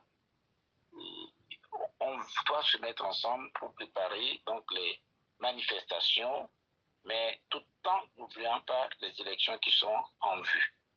Voilà. Et professeur, qu'est-ce que vous attendez donc de la diaspora? Bon, la diaspora a toujours fait sa contribution. Le lobbying que vous feriez au niveau des institutions internationales, même si nous savons que c'est ici concrètement que les choses se feront. Et je voulais dire, les difficultés matérielles au niveau des partis de l'opposition sont réelles. Quand vous allez vous demander même des contributions financières, très peu de contributions financières, les gens vont sortir. C'est vrai. Si on reste dans la rue, c'est qu'il faut peut-être essayer, au moins ne serait-ce que d'acheter de l'eau, etc. Lorsque les gens vivent au quotidien et ils ne sont pas en mesure de résister pendant une semaine, ne pas aller à leurs activités. Donc ce sont des réalités dont le régime est conscient et qui jouent également dans ces problèmes que nous connaissons, Mais si nous nous organisons et que la diaspora aussi s'organise, même dans le cadre de ces luttes pacifiques, les appuis financiers seront toujours aussi bienvenus au-delà des appuis sur le plan diplomatique, au niveau des différentes institutions. Vous serez les bienvenus également. Regardez, depuis plusieurs jours, c'est ce problème qui nous préoccupe. Ça nous détourne même de nos occupations professionnelles, ça nous détourne de la campagne, etc. Ça pollue même nos activités. Je vais vous dire que parfois, c'est fatigant vraiment. C'est fatigant. Voilà. Bon, professeur, moi, je vais vous poser une question. Oui. Quel est l'état d'esprit de vos militants? Parce que vous êtes la population dont vous êtes plus proche, c'est vos militants. Quel est leur état d'esprit? Qu'est-ce qu'ils viennent dire? Qu'est-ce qu'ils réclament? Qu'est-ce qu'ils ont dit de faire? Mais ils sont révoltés par rapport à ce qui se passe. Ils sont révoltés. Mais comme je le dis, il faut maintenant passer à l'action. Ce seraient des mouvements de mobilisation. Ils sont révoltés, ils ne sont pas d'accord. Ils ne sont pas d'accord. Ok, merci. Alors, il y a Masbamba qui lève encore la main. Et après Pierre, et je pense que s'il n'y a plus de questions, nous allons aller vers la conclusion pour que les gens se reposent comme demain il y a boulot. Voilà. Oui, c'est vrai. Et comme ça, Déo va reprendre le micro pour faire un point et puis conclure. Donc on prend encore les deux questions. S'il n'y a pas d'autres questions, d'abord Masbamba et puis ensuite Pierre. Encore bonsoir, professeur. Encore merci infiniment. Merci, monsieur Banda. Et je viens pour essayer de comprendre les difficultés pour manifester au Togo actuellement. C'est difficile de manifester au Togo parce que nous discutons, bon, normalement la solution c'est qu'il faut manifester. Et nous tous, nous savons que le pouvoir interdit des manifestations, ou bien ce sont des répressions militaires et puis s'ensuit des morts, des blessés, tout ça là. Donc ça fait peur à la population, disons comme ça. Mais sur le plan juridique, vous qui êtes juriste, mais qu'est-ce qu'on peut entreprendre pour arracher du pouvoir la possibilité de manifester actuellement là où nous en sommes? Quelles sont les chances? C'est ma première question. D'accord. La seconde question, c'est concernant la CEDEAO. Une organisation, bon, de notre milieu, de la sous-région, en fait, qui devrait intervenir dans de telles situations. Mais que pensez-vous? Je sais qu'il y a beaucoup de problèmes au niveau de la CEDEAO. Mais vous qui êtes sur le terrain, que pensez-vous concernant la CEDEAO par rapport à cette modification de la Constitution au Togo? Qu'est-ce que la CEDEAO peut faire? Et la dernière question, elle est politique. La politique togolaise oublie l'Allemagne. Nous qui vivons en Allemagne, on le voit et on le remarque. Nous avons l'impression qu'au Togo, tout le monde, les responsables politiques, bon, du moins tout le monde est braqué sur Paris, sur la France. Et on oublie l'Allemagne. Alors que l'Allemagne joue un rôle politique énorme au Togo. Qu'est-ce qu'il faut faire pour remédier à ça? D'accord. Je vous donne un exemple.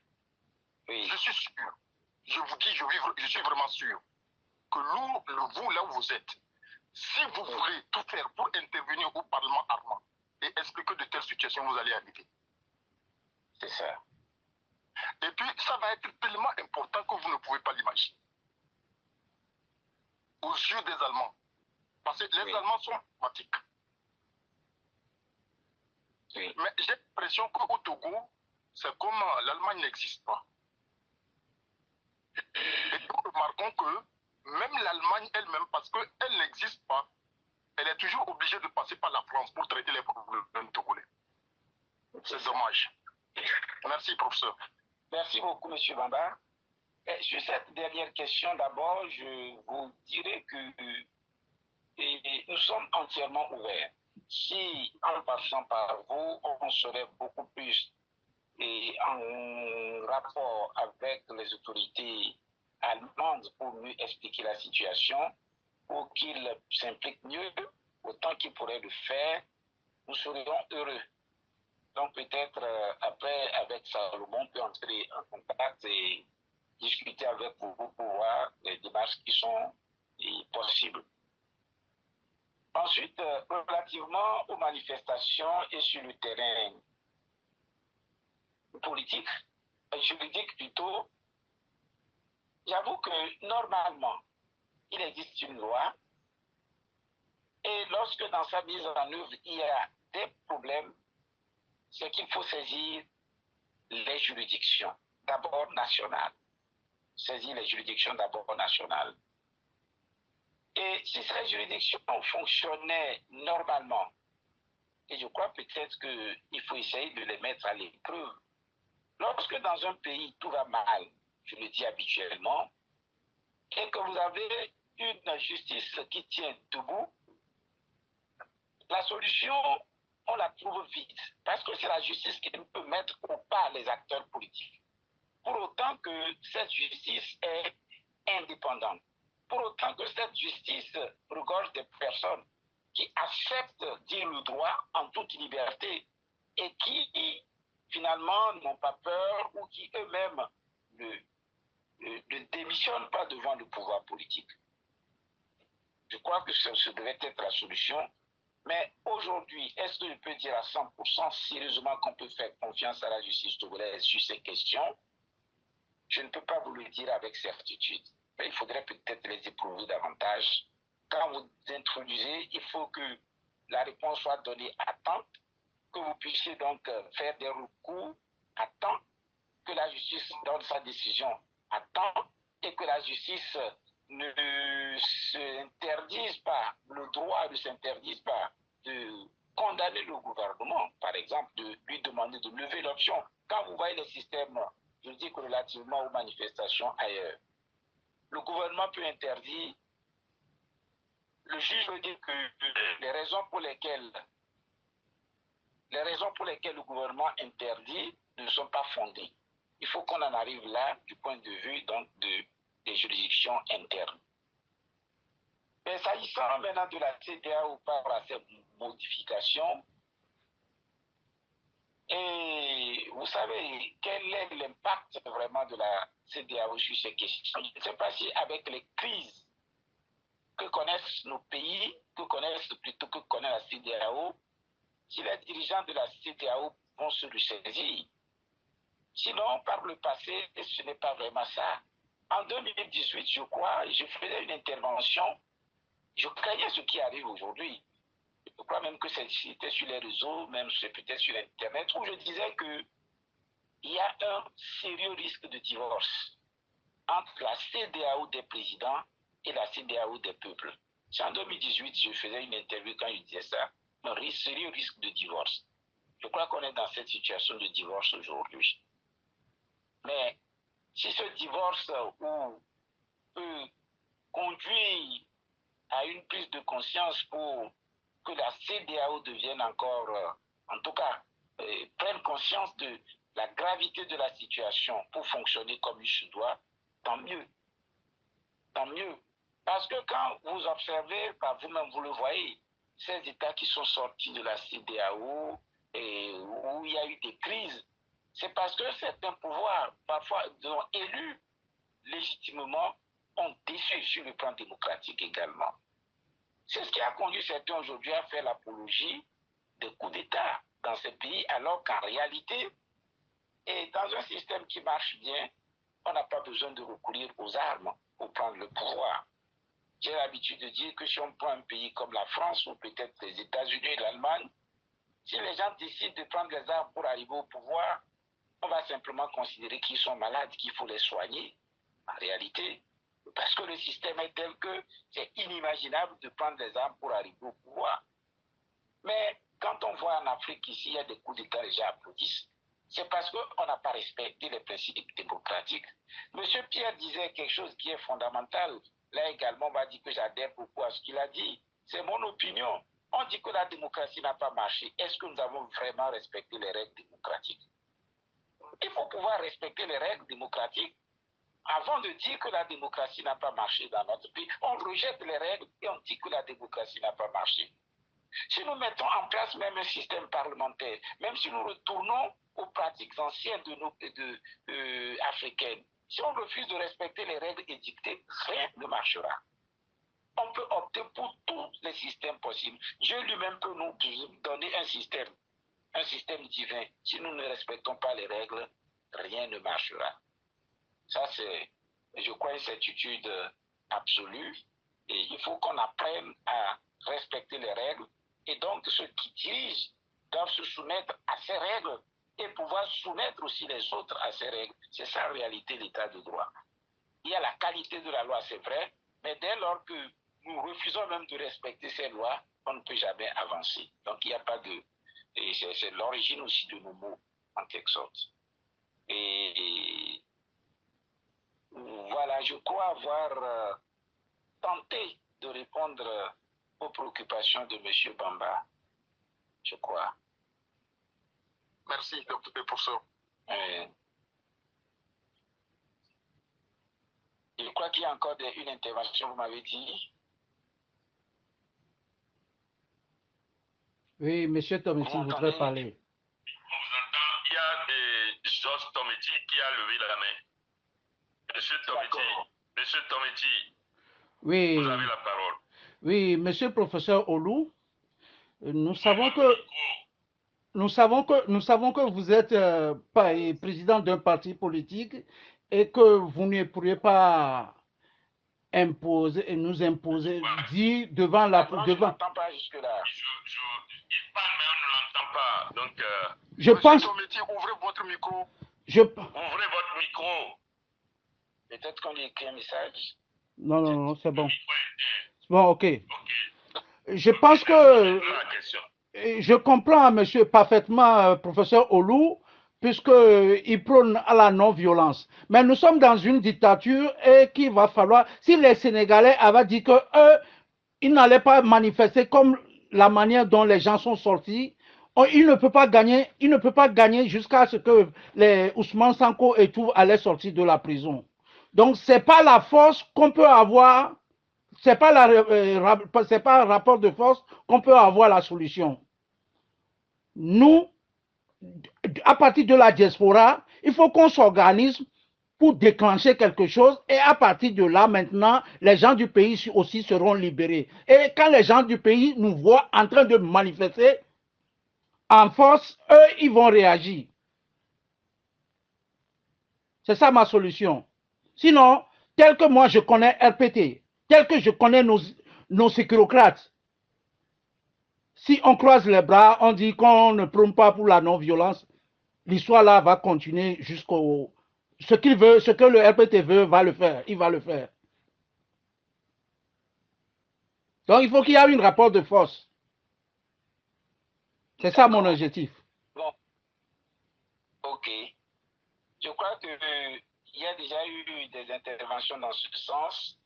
J'ai tenté de donner des éléments de réponse également. Et bon, je ne m'oppose pas à des manifestations, mais de toute évidence, on peut manifester, faire pression sans violence. Et au Sénégal, il y a eu violence. Je crois que, bon, personne n'a demandé à la population là-bas de faire violence. Je crois que la population a eu à le faire de façon spontanée. C'est ça. Et donc, si les Togolais décident de le faire, je ne peux pas les empêcher de le faire. Ce n'est pas de... En tout cas, si le peuple décide de faire quelque chose, le peuple est souverain. Et je considère que ce n'est pas à moi de leur dire de le faire. Et voilà. Merci beaucoup. Ok, merci. Merci beaucoup, professeur. Je pense qu'on va mettre fin à ce forum. Je tiens beaucoup à remercier le professeur Oulou. Je sais qu'il est très sollicité ces derniers temps. Cependant, il n'avait pas hésité à accepter notre invitation. Ceci témoigne de l'intérêt qu'il porte au combat démocratique. Professeur Oulou, au nom de la DDA, je vous remercie infiniment. Je vais demander à mes collègues de la diaspora et spécialement à tous ceux qui vivent en Allemagne de se préparer. La DDA compte beaucoup reprendre la rue. On va le faire, comme l'a souhaité le camarade Georges Tometi. Nous allons le faire. Nous allons nous organiser et nous allons vous communiquer nos actions futures. Je vais laisser la parole à mon camarade Salomon pour clôturer la séance. Merci beaucoup à tous et bonne fin de semaine, bon début de semaine à tout le monde. Dès demain, merci. Salmo, tu as la parole. Bon, pas grand-chose à ajouter. On remercie d'abord notre illustre invité qui a su vraiment nous donner de la matière. Et je pense que c'est encore un enrichissement parce qu'à chaque intervention, nous apprenons de mieux en mieux sur les vrais enjeux.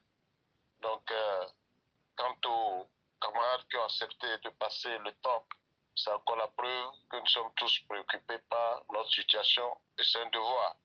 Donc, Léo l'a dit, nous allons ensemble nous lancer un appel que vous soyez de la DTA ou bien d'autres associations et vivant en Allemagne, que tout le monde soit prêt parce que la patrie nous appelle, le devoir nous appelle et nous devons faire face pour relever le défi. Une fois encore, merci professeur et vraiment que Dieu vous bénisse et que Dieu bénisse le Togo. Bonsoir à tous et à toutes. Merci. Merci beaucoup. Merci à vous de m'avoir aussi invité. Bonne soirée et que la grâce du Seigneur soit sur vous. Merci beaucoup. Et on aimerait vous revoir de temps à autre si c'est possible. Il n'y a pas de problème. Il me le dit. Il n'y a pas de problème. Il suffit de me le dire. Merci beaucoup. Merci. Bye bye. Bye. Bye.